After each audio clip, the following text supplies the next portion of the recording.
Welcome to trading with Sandeep K. आज म तपाईँहरूलाई नेप्सेको करेन्ट सिचुएसन कस्तो छ, साथै नेप्सेको विकली एनालिसिस र नेप्सेको सेक्टोरल एनालिसिसको भिडियो प्रस्तुत गर्न गइरहेको छु। सर्वप्रथम हामी नेप्सेको डेली चार्ट हेरौँ। तपाईँ देख्न सक्नुहुन्छ नेप्सेको एउटा बचाउनु पर्ने सपोर्ट भनेर हामीले 2608 यो सपोर्टलाई चाहिँ हामीले मार्क गरेर राखेका थियौँ। तर पास्ट 2 डेज थर्सडे र फ्राइडे दुवै दिनमा इन्डेक्सले यो सपोर्टभन्दा तल नै क्लोज गरेको देख्छौँ। यसको अर्थ के हुन आउँछ भन्दाखेरि मार्केटले चाहिँ स्ट्रक्चर ब्रेक गरेको छ। सो जुन एउटा लङ टर्ममा एउटा बुलिस स्ट्रक्चर थियो त्यसको मार्क चाहिँ त्यसको फाइनल टेस्ट चाहिँ 2608 को लो थियो, जसलाई चाहिँ रिसेन्ट डेजहरूमा मार्जिनली भए पनि ब्रेक गरेको छ। यसले चाहिँ मार्केटको ओभरअल सेन्टिमेन्ट चाहिँ बेरिश भएको देखाउँछ। अब यस्तो अवस्थामा ट्रेडर्सहरूले नर्मली के गर्छन् त भन्दाखेरि this was the point where most retail traders would put their stop losses, होइन। सो यो ठाउँमा लिक्विडिटी ग्राब भनेको अर्थ यहाँ चाहिँ स्टप लस भयो, त्यसरी अब चाहिँ आफूले बेच्नुपर्छ भनेर ट्रेडरहरूले बेच्ने र त्यो बेचिसके पछाडि यहाँ जेनेरेट भएको त्यो लिक्विडिटीलाई चाहिँ स्मार्ट मनीले युज गरेर यसलाई एटलिस्ट पनि एउटा सानो पुलमा 2800सम्मको लिक्विडिटी फेरि ग्राब गर्नलाई आउन सक्ने लिक्विडिटी कन्सेप्टले चाहिँ बताउँछ। तर यो भइहाल्न लागेको जस्तो अवस्था चाहिँ मार्केटको करेन्ट सिनारियोले देखाएको छैन है। कारण के भने लिक्विडिटी ग्राब भनेको कस्तो हुन्छ भन्दाखेरि यहाँबाट तल गइसके पछाडि एउटा विक फर्म गरेर, विक बनाएको यस्तो खालको विक फर्म गरेर चाहिँ यहाँबाट माथि नै क्लोज गर्नुपर्ने हुन्छ। अब त्यो गरेको छैन 2 दिनदेखि। यसको अर्थ के हो भने यो लिक्विडिटी स्विप नभएर लिक्विडिटी रन भयो भनेको अर्थ अब मार्केट चाहिँ पोसिबली यहाँबाट माथि होइन कि यहाँबाट अझै तल नै फर्दर अरू लिक्विडिटीहरू लिनलाई चाहिँ मार्केट तलै जाने जस्तो डिरेक्सन चाहिँ डेली क्यान्डलले देखाउँछ। यो सर्ट टर्म ट्रेडर्सहरूको लागि चाहिँ त्यति राम्रो सिनेरियो अहिले मार्केटले देखाएको छैन।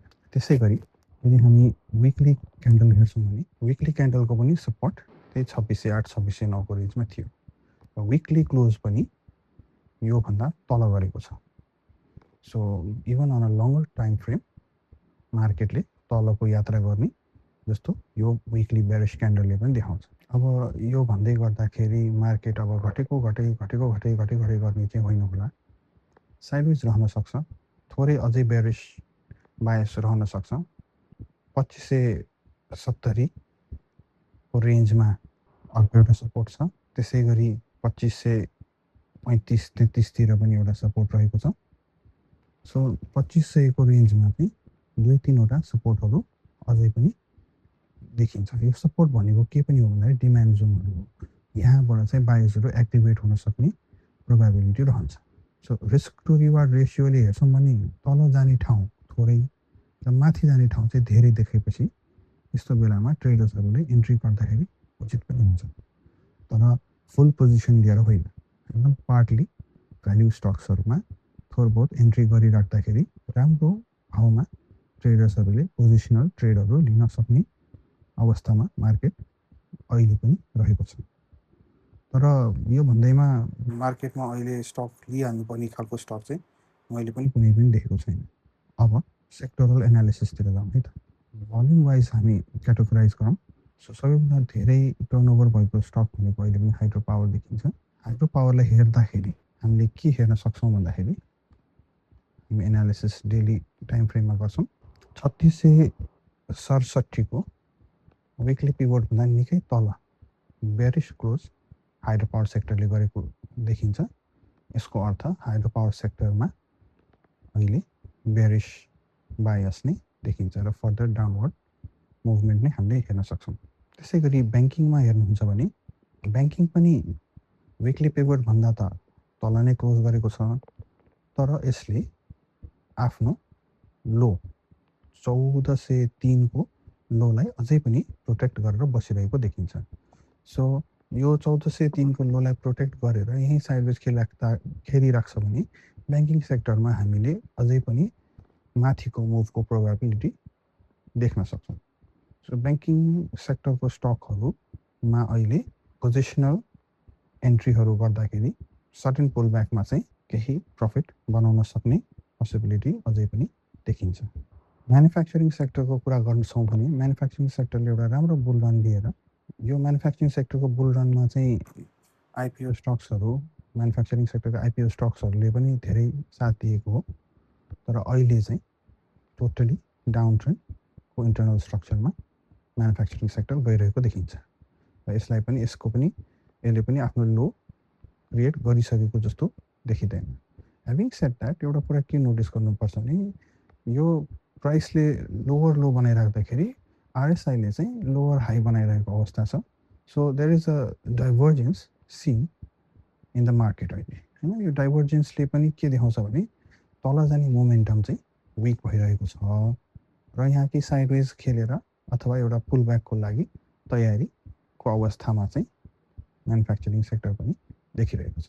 डेभलपमेन्ट ब्याङ्कको कुरा गर्छौँ भने डेभलपमेन्ट ब्याङ्कले पनि आफ्नो मेजर लाई चाहिँ अहिलेसम्म प्रोटेक्ट गरिरहेको छ। तर भल्युम हेर्दाखेरि र जसरी चाहिँ यो क्यान्डलहरूको फर्मेसन हेर्दाखेरि चाहिँ यो लो पनि ब्रेक गर्ने सम्भावना डेभलपमेन्ट ब्याङ्क सेक्टरको पनि देखिन्छ।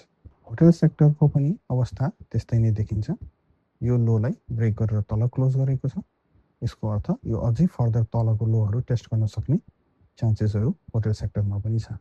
इन्भेस्टमेन्ट सेक्टरको पनि अवस्था त्यति राम्रो छैन। यसले सबै लोहरू ब्रेक गरेर तल क्लोज गरेको छ, विच मिन्स यसको पनि चान्सेस चाहिँ माथिभन्दा पनि तलकै देखिन्छ।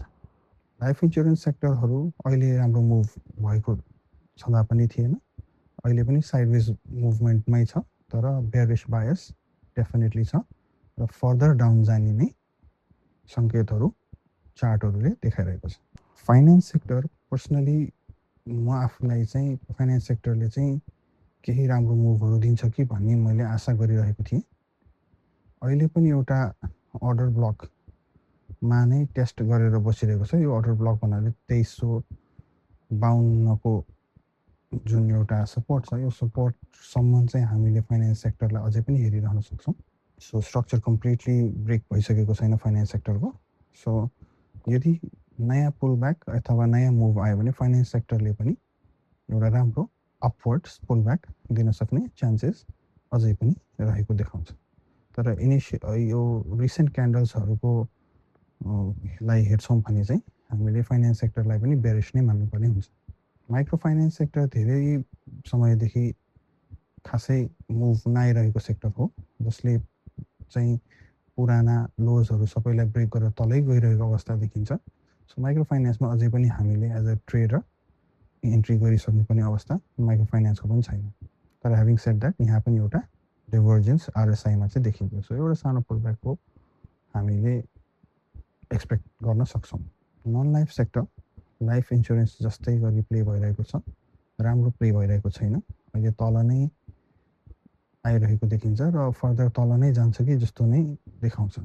अदर सेक्टर कुनै बेलामा एकदमै चलिरहने सेक्टर एनआरआइसी एचआरएल जस्तो स्टक भएको सेक्टर रिसेन्ट न्युज र एक्टिभिटिजहरूको कारणले गर्दाखेरि यो सेक्टरले पनि सफर गरिरहेको हामीले देख्न सक्छौँ।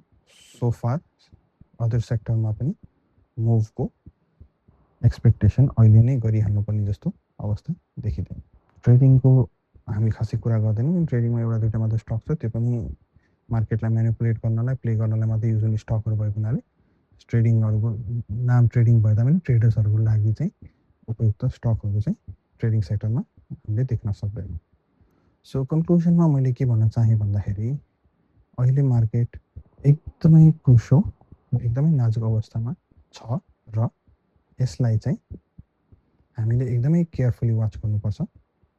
यो आगामी हप्ता मार्केटले एउटा राम्रो पुलब्याक दियो र यो 2600 को जुन एउटा लो छ, यो लोलाई चाहिँ प्रोटेक्ट गरेर यसैको आसपासलाई नै एउटा डिमान्ड जोन बनाएर माथि गयो भने हामीले फर्दर राम्रा मुभ्सहरू भविष्यमा देख्न सक्छौँ।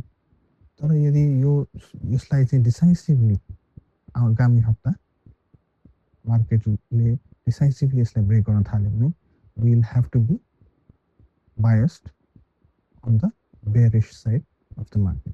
यदि तपाईलाई नेप्सेको विकली वाच लिस्ट र मार्केट अपडेट्स चाहिन्छ भने फ्री व्हाट्सएप कम्युनिटी जोइन गर्नुहोस्।